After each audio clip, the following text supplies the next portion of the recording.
लोकसभा चुनाव 2024 को लेकर विपक्षी गुट इंडिया गठबंधन ने कमर कस ली है। कुछ दिनों पहले विपक्षी नेताओं की दिल्ली में बैठक हुई। हालांकि सीट शेयरिंग को लेकर विपक्षी नेताओं के बीच अभी तक सहमति नहीं बन पाई है और विपक्षी गठबंधन की एकजुटता पर सवाल ज्यों के त्यों खड़े हो रहे हैं। इसी बीच कांग्रेस नेता आचार्य प्रमोद कृष्णम ने समाजवादी पार्टी नेता अखिलेश यादव को लेकर एक बड़ा बयान दिया है।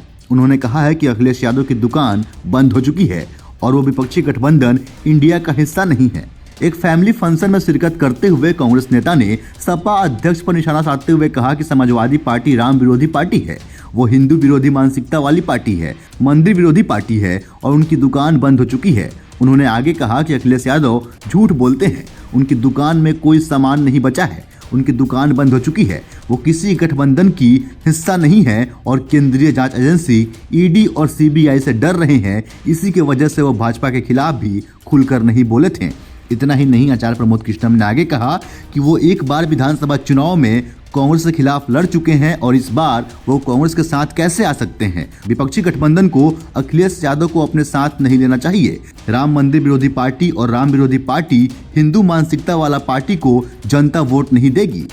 उन्होंने आगे कहा कि अखिलेश यादव को साथ लेने से विपक्षी गठबंधन को ही नुकसान है। लेकिन हम बता दें कि हाल ही में हुए विधानसभा चुनाव में समाजवादी पार्टी और कांग्रेस पार्टी आमने सामने थी। अखिलेश यादव ने चुनावी रैली के दौरान कांग्रेस पर जमकर निशाना साधा था। विपक्षी नेताओं की दलील ये है कि राज्य की राजनीति में भले ही विपक्षी दल एक दूसरे के खिलाफ चुनावी मैदान में हैं, लेकिन आने वाले लोकसभा चुनाव में इंडिया गुट में शामिल विपक्षी दल एक होकर भाजपा को चुनौती देंगे। तो वहीं इसके बाद बिहार के मुख्यमंत्री नीतीश कुमार भी विपक्षी गठबंधन से कटे हुए नजर आ रहे हैं। संसद में सांसदों का लगातार निलंबन चल रहा है। आज भी कुछ सांसदों को बर्खास्त किया गया है। क्या कहेंगे, किस वजह से इन लोगों को बर्खास्त किया जा रहा है? देखिए, संसद के भीतर लोकसभा अध्यक्ष और राज्यसभा के स्पीकर के अपने कुछ विशेष अधिकार हैं। क्यों बर्खास्त किए गए, वहां की नियमावली कैसी है, उस पर मैं कोई टिप्पणी करना नहीं चाहता। लेकिन मैं इतना जरूर कहना चाहता हूं कि संसद जो है वो भारत के लोकतंत्र का मंदिर है और संसद बहस का स्थान है, डिस्कशन का स्थान है। भारत के भविष्य की योजनाएं बनाने की चर्चा वहां होती है। संसद को सड़क छाप नहीं बनाना चाहिए, संसद में हुड़दंग नहीं होना चाहिए।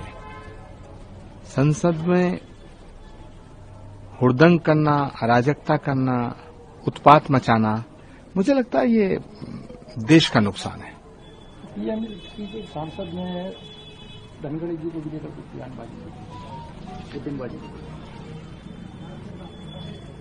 देखिए, जो आचरण टीएमसी के सांसद ने किया है, भारत के उपराष्ट्रपति का मखौल बनाना, मजाक बनाना, उनकी बेइज्जती करना, इससे पूरे देश के लोकतंत्र का सर शर्म से झुक गया है।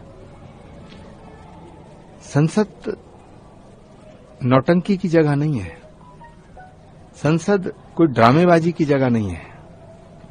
विरोध करने के अपने तौर तरीके हैं, लेकिन उपराष्ट्रपति का मजाक बनाना, उपराष्ट्रपति की तौहीन करना, उपराष्ट्रपति को बेइज्जत करना, मुझे लगता है कि ये स्वस्थ लोकतंत्र के लिए शोभा नहीं देता।